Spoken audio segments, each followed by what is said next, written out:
ఓం నమ శివాయ శ్రీమాత్రే నమః. హాయ్ అండి, మీ అందరికీ తెలుసు కదా, మేము ఉజ్జయిన్ శ్రీ మహాకాళేశ్వరుడు దర్శనానికి వెళ్ళామని. సో మహాకాళేశ్వరుడు దర్శనం అయిపోయిన తర్వాత మేము ఉజ్జయిన్లోని శ్రీ కాలభైరవ ఆలయానికి వెళ్ళాం. ఈ ఆలయం 6 నుంచి 7 కిలోమీటర్ల దూరంలో ఉంటుంది. కాలభైరవుడు మనం తప్పకుండా వెళ్ళాల్సిన ఆలయంలో ఒకటి.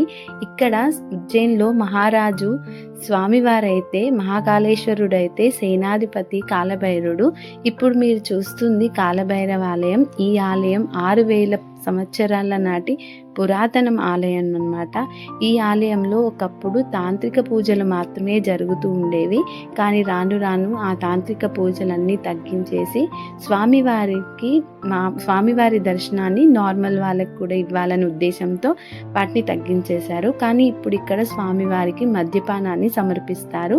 స్వామివారు చూడడానికి కూడా ఎలా ఉన్నారో చూశారు కదా. స్వామివారికి మద్యపానం సమర్పిస్తే ఎక్కడికి వెళ్తుందన్న సంగతి ఇప్పటి వరకు ఎవరికీ తెలియదట. ఇది ఈ కాలభైరవుల ఆలయం విశేషం.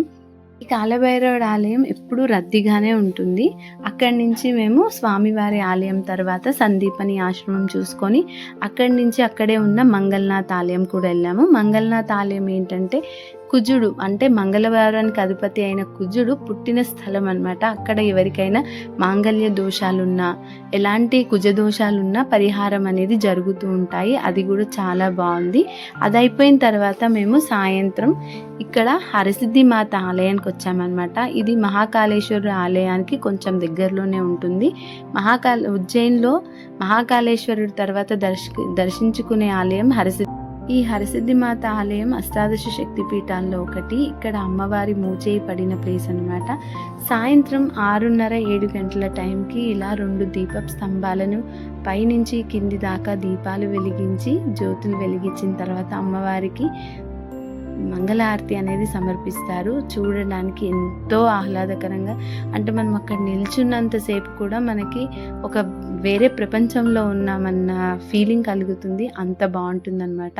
ఎవరైనా ఉజ్జయిన్కి వెళ్తే తప్పకుండా 6:30 నుంచి 7 గంటల ప్రాంతంలో ఈ ఆలయంలో ఉండేలాగా ప్లాన్ చేసుకోండి. అందరికీ ఆ మహాకాళేశ్వరుడు మహాకాళి అమ్మవారి ఆశీస్సులు కలగాలని కోరుకుంటూ ఓం నమ శివాయ శ్రీమాత్రే నమః.